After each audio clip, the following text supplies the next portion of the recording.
greetings of the day, everyone. Welcome to today's webinar. Thank you for taking your time to invest in your learning and ultimately in the lives of students. So let me just share the screen. Good evening, everyone, once again.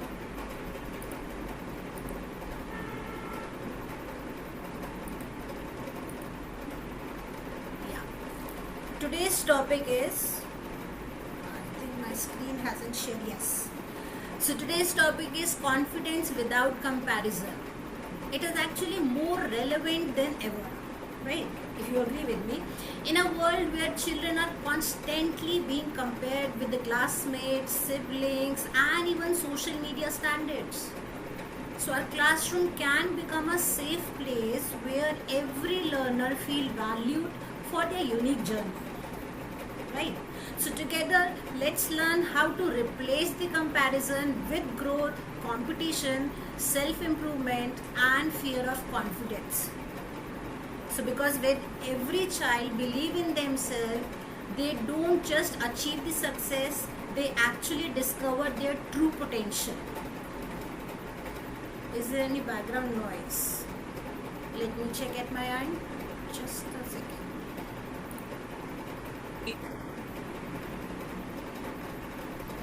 Give me a moment.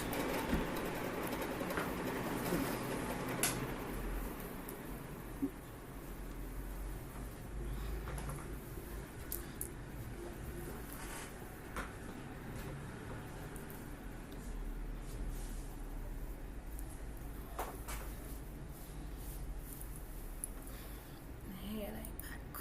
I hope everything is fine now with the sound. Just give me a thumbs up with the sound if you have. Yeah, it is better now. Alright, now finally I switch off my fan. It's okay. Can you do the next slide? Now let us just think about your classroom. Many students constantly compare themselves with others. So we often hear these kind of statements like, she always scores higher than me, I am not smart as him, or I can never do this, or maybe you say others are better than me. So these statements may sound simple, but they reveal child's self-belief. So there is a reflection question for you everyone. How often do comparison-based statements appear in your classroom? Just give a thought and keep it with you. We will discuss at the end of the session as Q&A. So the next one. Let us understand why this topic matters. Before we discuss the strategies, let us understand why this topic is important. Because as teachers, we all want our students to perform well. But sometimes realizing it, we motivate the children by comparing them with others. So we hear the statements like, alright, look at Ria's notebook. Why can't yours be like her? Or we usually tend to say like this, see how quickly Arav has finished his work and you are still completing your work. Just imagining and giving an example what we usually do in the class. Your brother always scored 90%. Why can't you? So these comments may seem encouraging, but many children don't hear the motivation behind the statement. They hear only, I am not good enough. So the reality is, low self-esteem, fear of failure, anxiety and stress, reduced participation, fixed mindset will be there. But ultimately our desired outcome is, as educators, we want to replace comparison with growth. Such like we want confidence, so every child should believe that I may not be best today, but I am improving. Next desired outcome will be resilience. If we say that children learn that mistakes are stepping stone to the success, supposingly when a student get an answer wrong. So as a teacher you can say, great attempt. Let's learn from this together.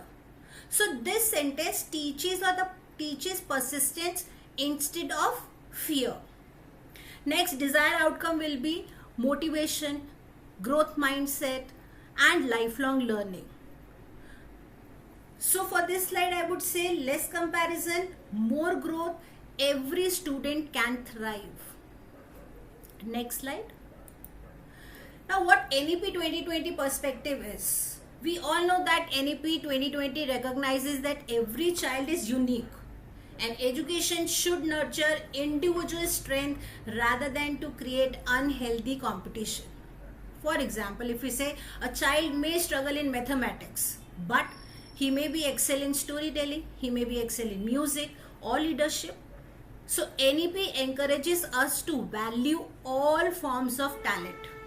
If I connect to the teachers here, our role is not to create the identical learners, but to help every learner flourish at their pace. So NEP 2020 emphasizes holistic development, individual strength and talents, inclusive education, learner-centered pedagogy, competency-based learning, socio-emotional well-being. Right? If we say with the vision of CBSE, where we are developing every child, not comparing every child. So let's see what is the CBSE focusing here.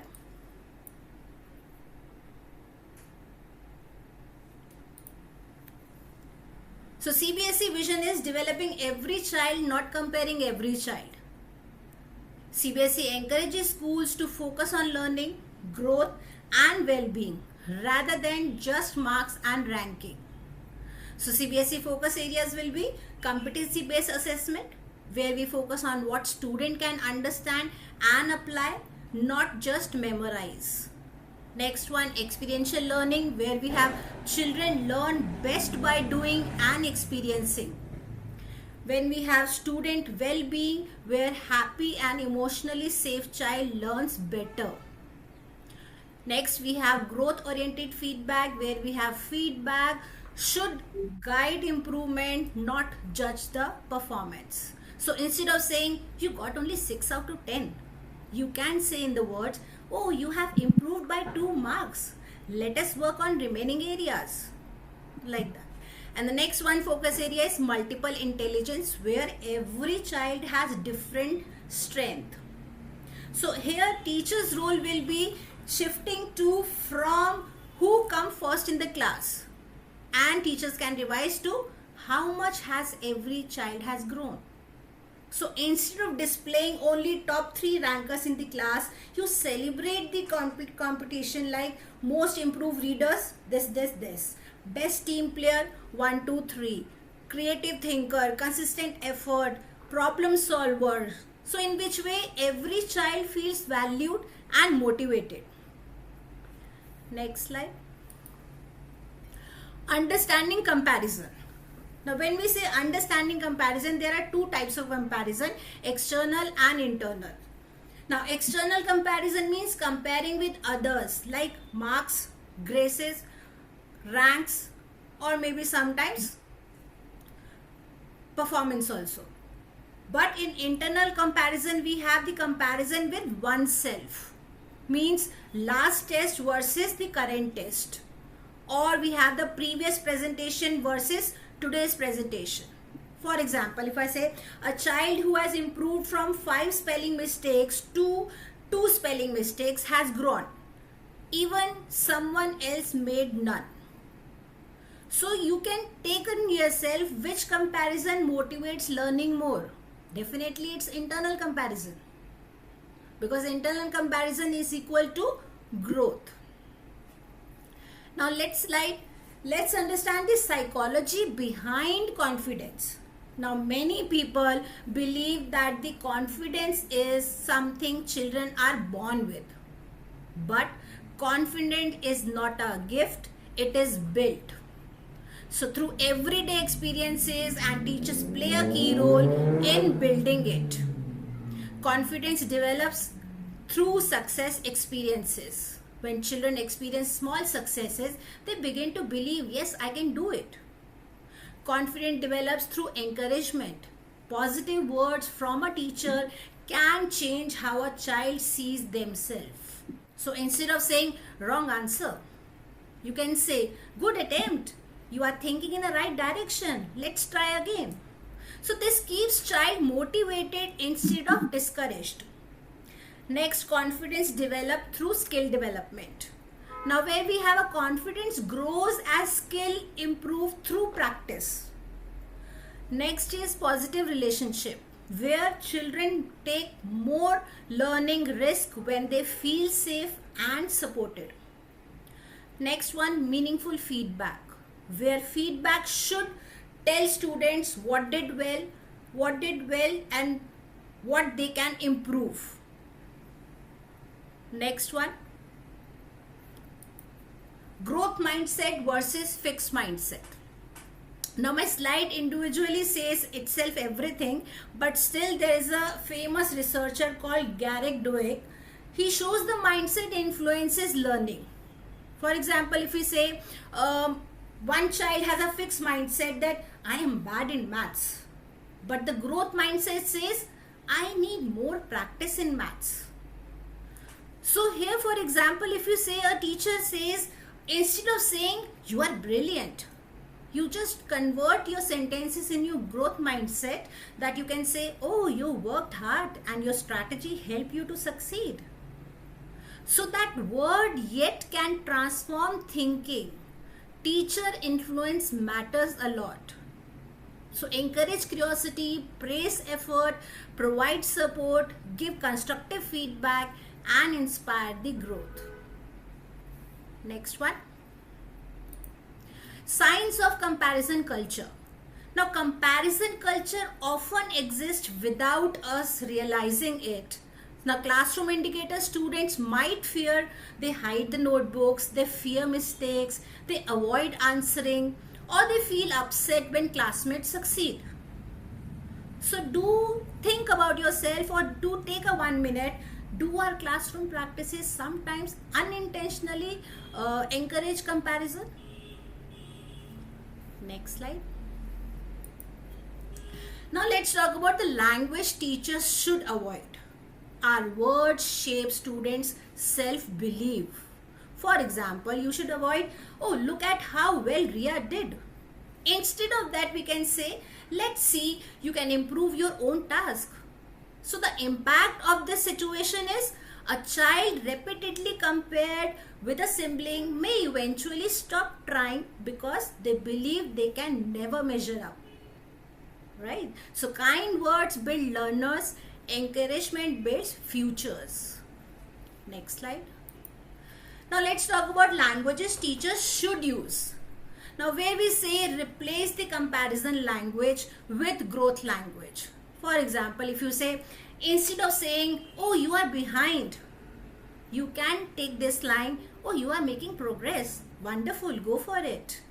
And instead of saying, others have finished already, you are still doing your work, you can say, focus on completing your work carefully.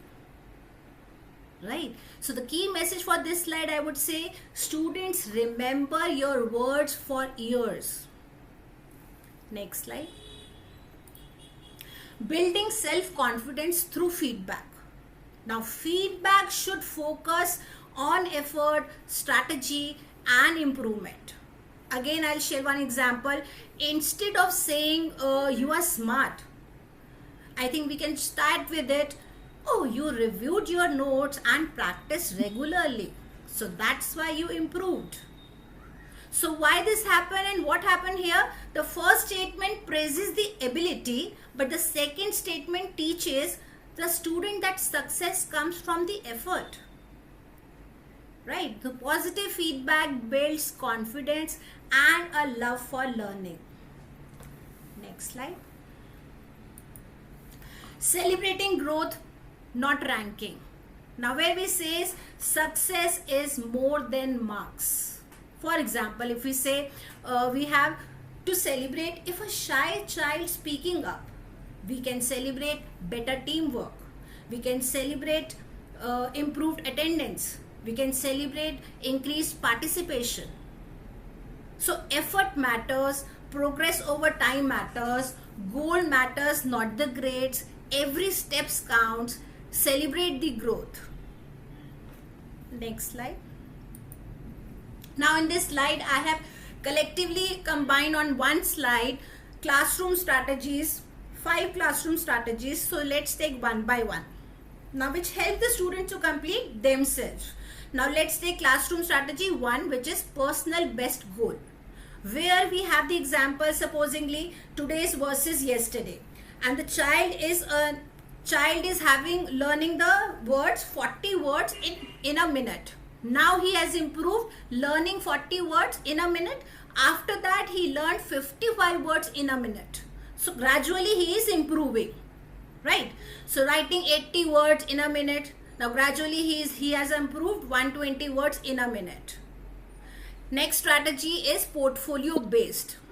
Now portfolio based learning means where portfolios make growth visible. For example, if a student keeps first essay, student keeps the mid-term essay, final term essay. So when students compare these pieces, they progress, they see the progress on their own. So growth become tangible here. Next strategy is self-assessment. Now when students evaluate themselves, they become responsible learners. For example, after an activity ask, what did I do well? What was difficult? What will I improve next time? So the benefit is student becomes less dependent on external validation. Next strategy is reflection journals. Now where we see reflection journals, reflection develops self-awareness. Now before leaving the class, students write one thing I learned today. Write one challenge I overcome. Write one goal for tomorrow. So benefit is student begin noticing their growth journey, what they have done yesterday and how much they have improved next day. Next strategy is strength based classroom. Now every child deserves to be known for something positive. For example, one child may be creative, one child may be helpful, curious, a strong leader, a good listener. So can you identify one strength of every student in your class on your own? Keep it with you yourself. Just identify one strength of your every child in the class as per the strategies given there. Next slide. The role of assessment. Now assessment should support learning, not merely measure the learning. For example, instead of only giving marks, provide the comments like you have understood the concept well. Next, focus on the explaining your reasoning. So the key message here, assessment should guide improvement. Next slide. Competency based learning, education. Now competency based learning in education means the real question is not what did student memorize. The real question is what can they do. For example, rather than asking students to define pollution, ask them to suggest solutions for reducing the pollution in their locality. So the benefit of this question, competency based learning reduces rank force thinking. So what matters here? Can the learner apply knowledge? Can the learner solve problems? Think critically, communicate effectively? So means competency based education mainly focuses on individual mastery, not the classroom ranking. Next one. Confidence and inclusion. Now when we say confidence and inclusion, students learn differently and at different speed. For example, a child with reading difficulty may need more time but can excel in art, but they can excel in music or public speaking. So here it means giving each learner what they need. So equality means giving everyone the same thing, and equity means giving each child what they need. So success equals to progress and celebrate individual achievement. Next slide. Creating a non-comparison or no comparison culture. Now creating confident learners requires intentionally reducing. Thank you Lalita ma'am for acknowledging in the chat box. Creating confident learners requires intentionally reducing comparison in our classroom. Students should feel that learning is a journey, not a competition. So let's see number 1, avoid public ranking. So when we say instead of displaying the rank list, focus on the individual progress. So rather than saying top 5 students scored above 90%, we can write in this way, many students showed improvement in their understanding of the topic. So which includes everyone. Number 2, celebrate effort, where we recognize the hard work, persistent and improvement. Number 3 is encourage peer support, which promotes collaboration instead of competition. For example, pair strong readers with the developing readers for reading activity. So students learn that helping others is also a success. Number 4 is use formative assessment. Now assess the during learning rather than only at the end.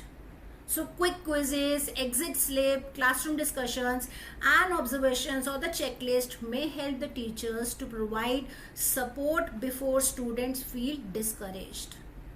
Number 5 is set personal goals. Now where we help students to focus on their own growth. For example, child may set a goal, I will read 1 page fluently without hesitation by next week. So he had made a goal. So the reflection is, the classroom practice currently encourages the comparison, and how can we modify it? Next slide. What students need most? Now behind every learner is a child who wants acceptance, who wants encouragement and belief.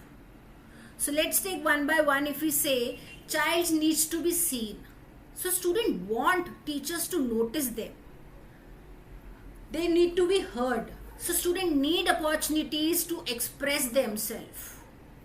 They need to feel capable. When they need to feel capable, students need experiences of success. They need to be valued. Students should feel appreciated beyond academic process or the performances. They need to believe in themselves. Teachers believe often becomes students believe. So when teacher says, I know you can do this with practice, so students begin to trust their abilities. Yes, I can do it. If I say many successful adults remember one teacher who believed in them before they believed in themselves. Next slide. Key takeaways. Now as we conclude, let's revisit most important messages from today's session here. Number 1 is comparison creates pressure.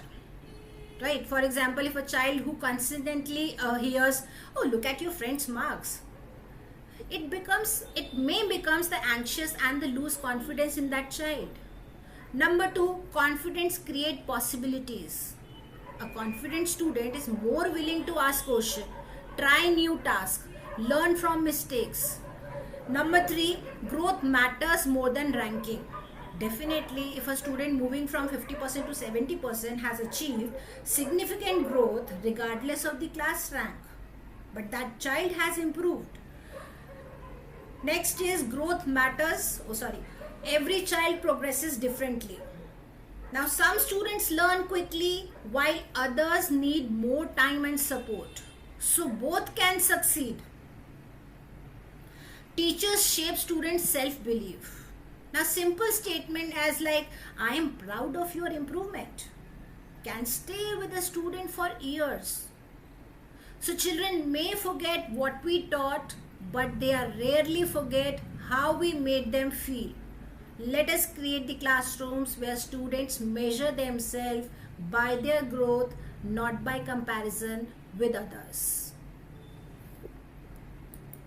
So confidence grows when learners are encouraged to become better version of themselves, not the copies of others. So compare less, grow more, grow at your own pace, discover your strength, your passion, your creativity, your effort and your growth. Thank you so much for listening me today.